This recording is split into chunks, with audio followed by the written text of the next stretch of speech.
Simplified Chaos, episode 174. Life is beautiful and full of chaos. And it can get slightly out of hand if that shit's not tamed. We're here to share how to simplify the little things to help you lead a more intentional life. This is Simplified Chaos.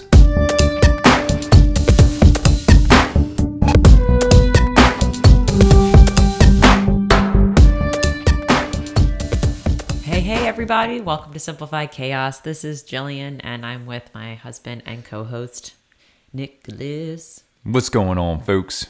Hope you all are having an amazing week. We've got another new episode here for you today, and it's fantastic. We're starting our simplification series. So, Jilly, what are we simplifying on Simplified Chaos? There's a lot of simplifying words on Yes. here. Simplification. Today's topic is toys. And even if you're not a parent, this directly relates to adult toys too. So stay tuned. Not those kind of adult toys. Well, maybe. Well, it could be, yeah. Yeah. They can be overwhelming too, I suppose. Can be. Depends. I've never owned one, but I would love to hear people who have. Well, mail it in, folks.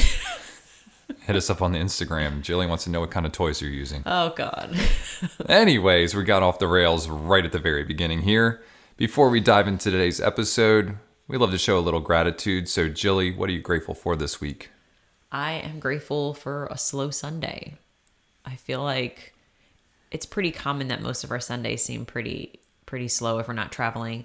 But it was kind of nice just to have like an open slate and have the boredom creep in and that open space with question marks. Like, what am I going to do today? What are we going to do today? And I think that's when stuff you really don't want to do, you have to get done, but stuff that needs to get done. And at the end, you're so glad you did it. For example, decluttering some boxes and stuff that was in there. It's not fun work.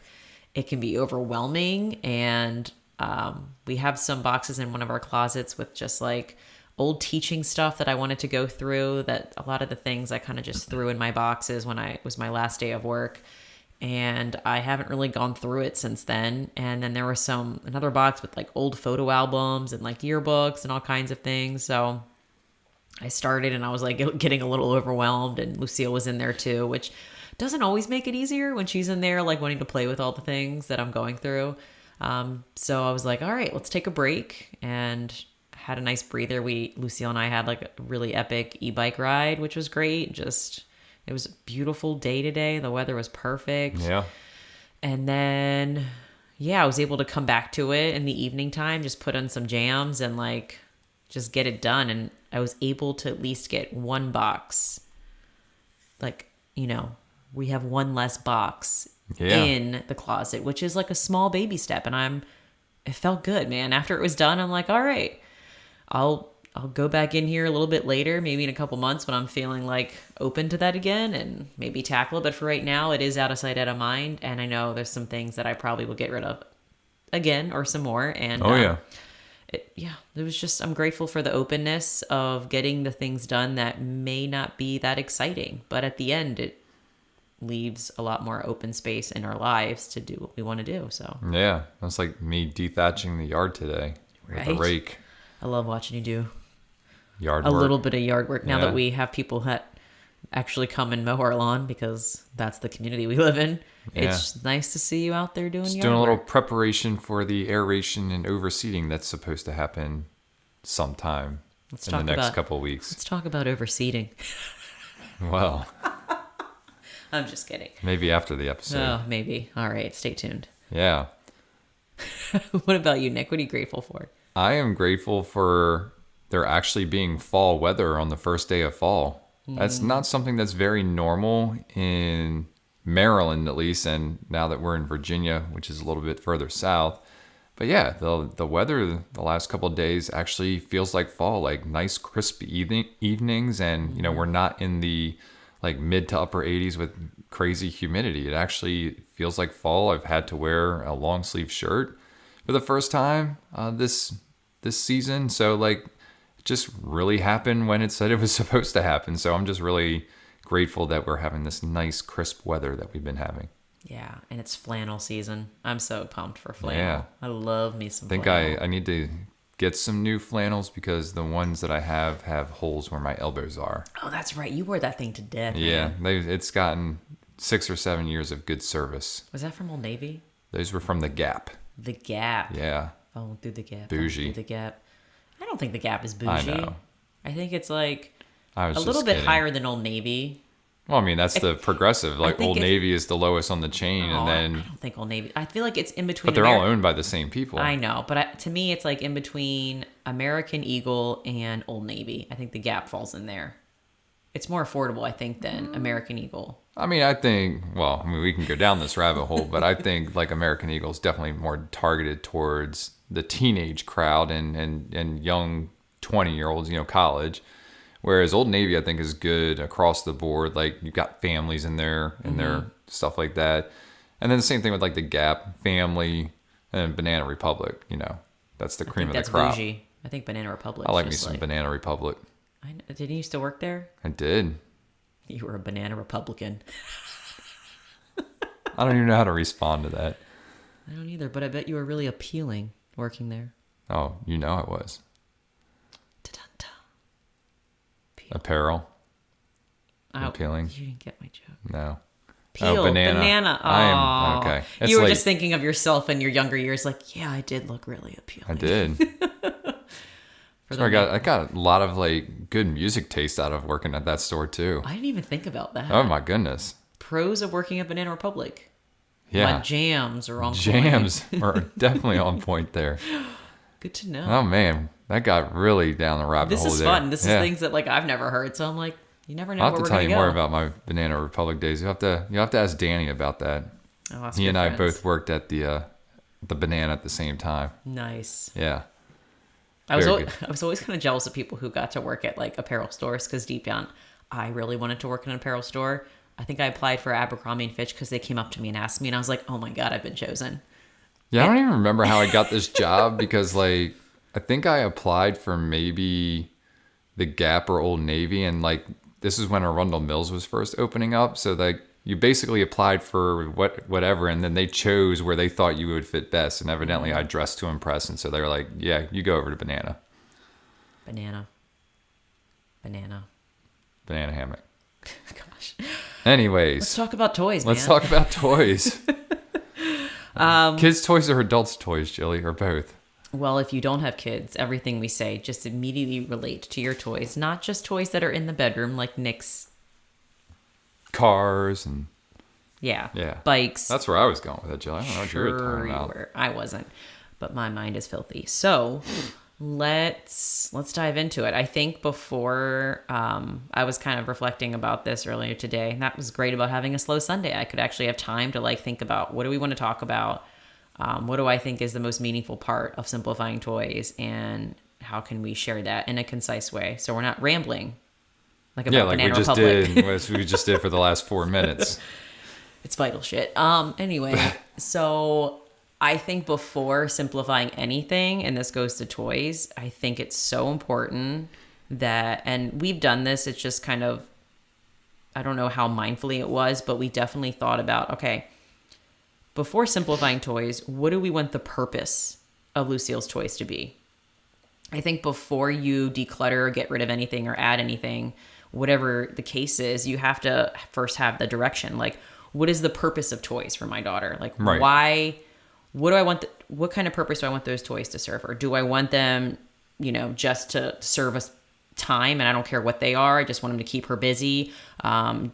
Do I want them to be purposeful? Do I want them to be open-ended? Do I want them to embrace and encourage, curiosity, creativity? So I think before we even started doing anything with their toys, I had in my mind, like, the kind of toys that I want for Lucille. I think when you first are a parent, you think, oh, I'm going to have all these natural wood toys and be Montessori. At least that's what I did. I was like, oh, we're going to have the most beautiful setup, because you see these curated houses on Instagram of like wooden rainbows and like, it just looks gorgeous. So in my mind, I think when we first got toys, it was like, that would be really cool if my house looked like that. But ideally, we really have not bought one toy for Lucille. Oh, but we've had this direction in our head so we could guide other people who wanted to gift us That's things. correct. So if we didn't have this purpose of what her toys were going to be for her, we would have never been able to guide our parents or other people to help kind of facilitate the kind of, play area we wanted for Lucille. So yeah, I think that was like the first step is we wanted her toys to obviously not just keep her busy. We wanted them to be open-ended, for her to have more than one entry point. Like she could build with it, or she could pretend to use it for something else. Like there's so many ways that she could use a toy versus like, a remote control car or something that makes lots of noise and sounds. It's like it only really does one thing. So yeah, that was my whole view before, like when Lucille came into this world and started like manipulating things. It was like, how can we foster her to like dive deep into toys versus one and done, like super quick. Like we wanted depth in our toys versus just skimming the surface. If that makes any sense. Yeah, no, there was definitely, you have to have a plan in place, like in order, if you're gonna do something like simplifying toys and narrowing it down, like you do have to go into a plan, and you have to have those conversations with ourselves, and then with the people who love Lucille and ultimately want to, make her happy and shower her with things to do. And so yeah, I mean, it was conversations that we had to have, and then like immediately saying to family, it's just like, okay, this is what's in the realm of what we'll, I don't want to say what we'll allow, but what we would like for Lucille, and then just kind of reinforcing that message over and over again. Yeah, and for our daughter, she's very, very creative. She loves drawing, coloring, so I think it's really easy to kind of help guide our loved ones who want to give her actual things. Just besides experiences, toys are usually physical. So when they do want to give a physical gift, it's usually like, crafts or things that are consumable that she can make, and, like things that she can draw on over and over again that can be reused, which is so great. Like we have this little drawing tablet that she loves, and you can erase it and draw on it whenever you want. But yeah, I don't know if we should include books in this, but books, I don't really consider books toy, but we keep books where her toys are. So yeah, they're visible. They're an option. They are. And we haven't been like super selective of books, and eventually I think we will. But we do keep less of that too. So I guess before we kind of dive into more specifics, because this is why I wanted to talk about these things in our series, is because I want to get to the nitty gritty. I found like this cycle, and I love alliteration because I think it's fun. So I found like some words to kind of help simplify this. And I think this is kind of like our process if we wanted to label it. Let's do it. Okay. I call it first purpose, like thinking about what the purpose of it is. Purge, purging everything that doesn't fit into your purpose. Prep, like prepping your space to like be simple for your kid or kids. And then play.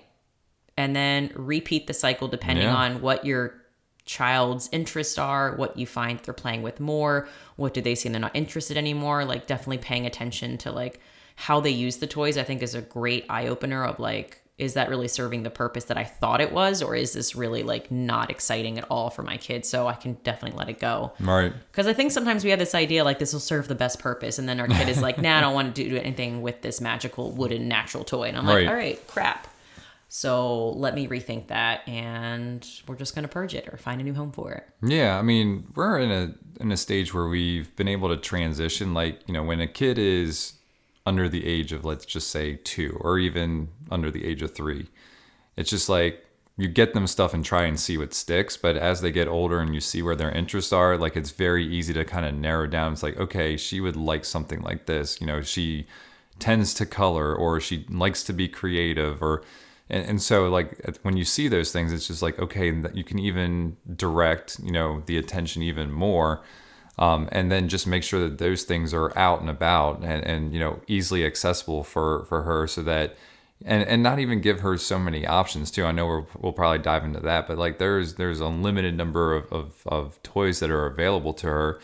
And it really just kind of, says, okay, I have a couple of options. I think I know what I can do with this. And then she takes something and, does something completely amazing with it. And it may not even be what's intended for. Mm-hmm. And that's where That's the the best part. imagination really goes wild right there. And it's just awesome to see that kind of thing. Yeah, and I did find a quote from the book that sparked this whole series, Simple Parenting, that I just want to like read really quick before we dive in. Sure. Just like why we keep our toys minimal. And I'm not saying you need to have a certain amount or anything. It's like to what you think is best for your kid. But here's the quote. A smaller, more manageable quantity of toys invites deeper play and engagement.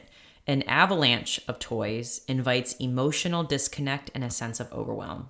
Yeah. And I think sometimes caregivers, parents, loved ones don't think of as toys as disturbing their emotional state or social state of any kind. It's just like, this was going to make the kid happy. But actually, an overwhelm of that kind of stimulation can do the opposite effect of what you want it to do, unless there's a parent there or caregiver that's kind of help monitoring that and, simplifying it for the kid, whether that's like rotating toys or putting, or I don't know, there could be other options. But I think that's important too, that if like parents or loved ones who want to buy gifts don't understand why like you're making these quote unquote rules on what to gift them or sending them like, I know some people send them Amazon lists on like their recommendations. I think it may be important to talk about the reason why, the purpose behind you're doing that is just saying that like, these type of toys is what going to spark better development or just make them, emotionally stable so they're not overwhelmed and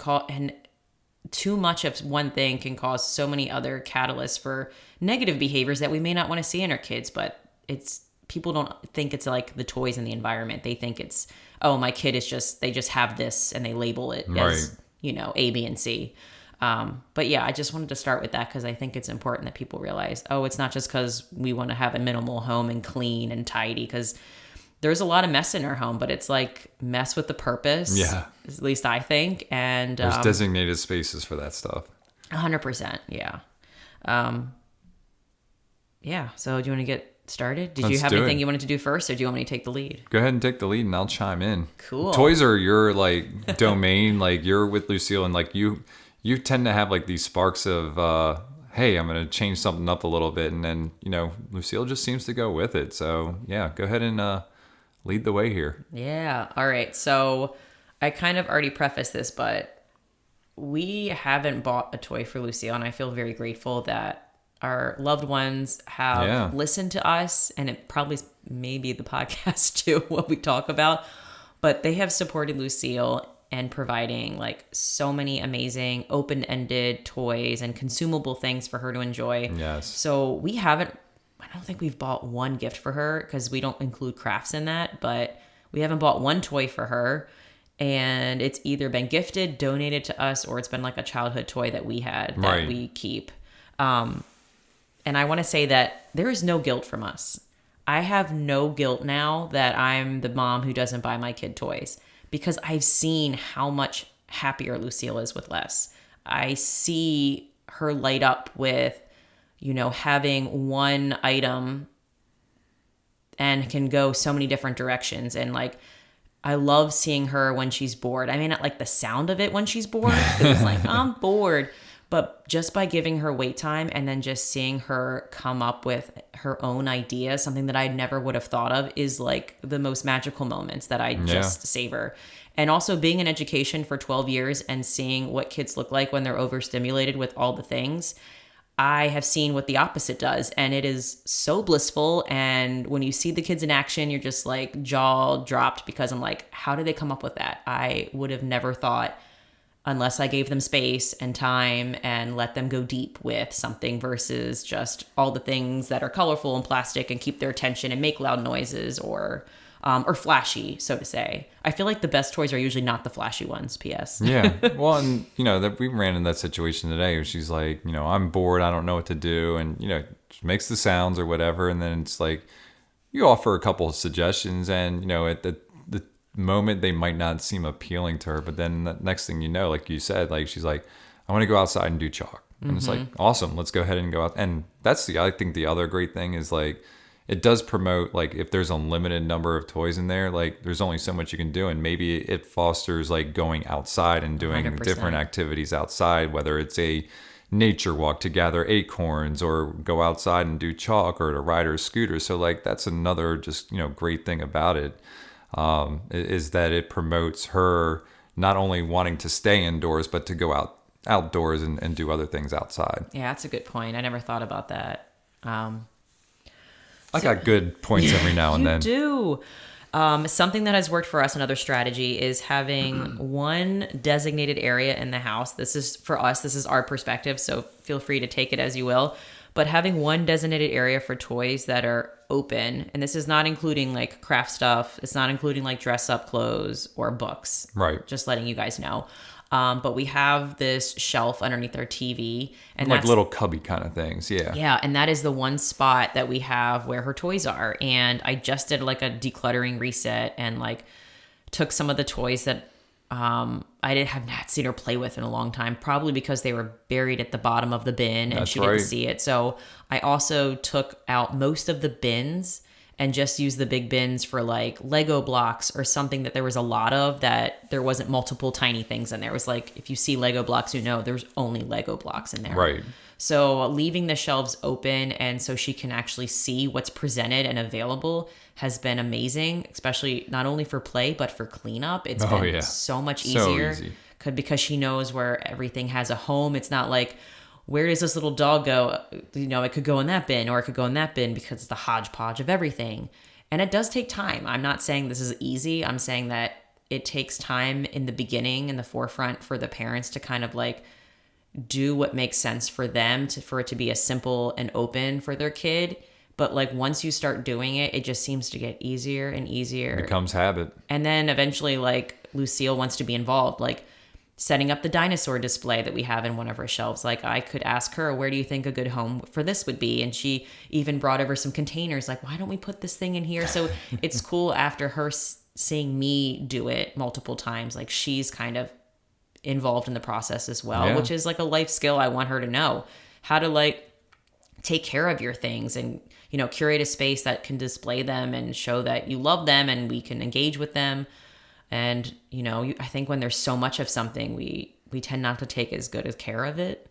Well, she's definitely starting to learn that, especially like with puzzles and stuff. Like if she's really rough taking them apart after she's put them together, some of them break, and we can either save it by taping it, or in some cases it's just missing a piece. And so she's starting to learn those kinds of things, and she wants to make sure that she's able to complete a puzzle and all that stuff. So she's now learning more and more to got to be gentle with things, but we got to take care of our things too. Yeah. And we just started this probably about a month ago. It was my idea. Lucille loves puzzles and she loves board games ever since I brought Candyland home. Oh my goodness. So because these things are so much larger, it was like, where can I house these? So they're all in one spot, but they're not all out because they would be like everywhere, because she would do a puzzle and I'm like, where do I put these little tiny boxes? Where do I put this big box? And I know she loves them and she does them often. So we turned our linen closet into our puzzle and game closet as well. We had open space at the bottom, and I thought this would be a great spot for Lucille to access. Yes. Right there at the bottom, she can get out games for when we have game night. She can get out a puzzle, and it's hidden nicely. It's not like overcrowded in there right now. I mean, I'm sure it may eventually get that way, and we'll have to do the whole purging purpose process again. But for right now, it's like her games that she loves and kind of foster like family time and cooperative learning and all the skills. Those are all in our linen closet right now, and it's kind of like out of sight, out of mind. So that's been kind of nice to have, kind of make that a co-space for not only like, towels and sheets, but also, her things as well. Yeah. And again, I love how you made it super accessible for her. She's not asking us to reach up on the top of a shelf to grab something. She can just open the door, go in and pick it up because it's right there on the floor, and, and it's in a nice, neat, stackable pile, but like she's got access to anything she wants there, puzzles, games, whatever. Excuse me. And so I did this recently. It's funny, since I got rid of some of those fabric bins that we had with a random stuff in it that was in her shelf, I had an extra bin since I wasn't using it, and I used that as her kind of like toy storage. So now I put all of the toys that I think that like were not as open-ended as I thought, and I haven't seen her use it in a while, or maybe it just, I don't know, it served its life and I don't think it's going to be re-entering in her toy play area again. I put them all in like that little fabric bin and I put it on the top shelf of our extra closet in Nick's office. And it's almost like an experiment to see, does she miss it? Mm-hmm. Does she ask about it? And if she doesn't, then it's like kind of my choice. Do I think she's going to get reinvigorated and re-excited if I introduce these toys and bring it back in and rotate it? Or is this something where I'm like, I think this served its purpose and now I can finally let it go? I think that's more of like the parent's job to kind of make that decision, especially when Lucille's so young. But I will say, just like putting that away, like Lucille hasn't asked me about anything. She hasn't said anything. Where's this? Where's that? Mm-hmm. So I'm also like paying attention to see like if she mentions it, because then I kind of take note. I'm like, oh, this might be something that I want to keep around. But doing that, I think, just reinvigorates her with her own things, because it's like when we travel, when we go away, you know, sometimes she'll be like, oh, I miss home. But it's really like she misses the things that she has that she's able to access on her own. Right. So it's like this brand new, quote, toy, but it's not really new. It's just something we, you know, put away. We let hibernate for some time, and then we'll bring the toy back out and see how she feels about it. I mean, we saw that today with some of the books that we had put away about a year ago, and we, as you were cleaning, opened the box, and she picked out a couple of books that she was excited to see. So like it was awesome, and it's like she's getting the book for the first time. Yeah, and so we not only do we have a little area for toy storage, and it's really small. It's nothing like huge, but we also had a pretty big box. Like a moving size box, I would say, of books that where there's just too much. And it was so funny to see her. She maybe only picked like 3 books out of that she wanted to keep. And like all the rest of them, she's like, I really don't want anymore. And I was just like, really? She's like, yeah. So I think we always think they want more, but they may surprise you when they have the choice. So that was kind of mind blowing to me too, that she was just like, yeah, I don't really want that book. And I'm like, interesting. Okay. Not saying that's going to happen for every kid, but just that process was like, wow, okay. So yeah, we do also have, like I said, we have that one place in our home that's just for the toys on our shelves. And then Lucille doesn't have it. She does have an area that's designated for just crafts. So that like separates it, because she's big into crafts. So she does have a separate area for that. And then she also has kind of like her, I guess, a little library in her closet. So we do keep a couple books with her toys. We try to like change that, but she also has books that we keep in her closet for like bedtime stories and stuff like that.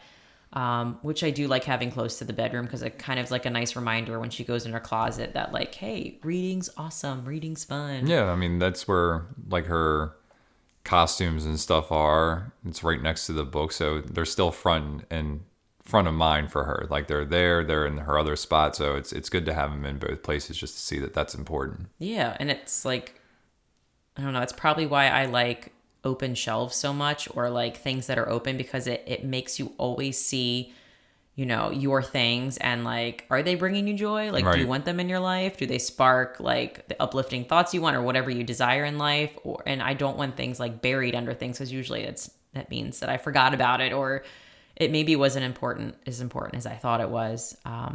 But yeah, so her dress up clothes, so I did have them hung up in her closet, and she is able to reach her closet with a step stool. But I realized Homegirl really likes dressing up, and I was making it a lot harder for her by having to go up on the step stool and pull down like all of the things that she wanted, all the dresses. So I put all of her stuff in an open bin that slides underneath her book. So it's like, it fits perfectly in there, luckily, and she's able to access it. And I think the most important part that I keep forgetting about is the cleanup is so much easier for her. It's not complicated, because she does not hang up clothes yet. So I'm like, why did I put them there if she's not able to clean it up independently?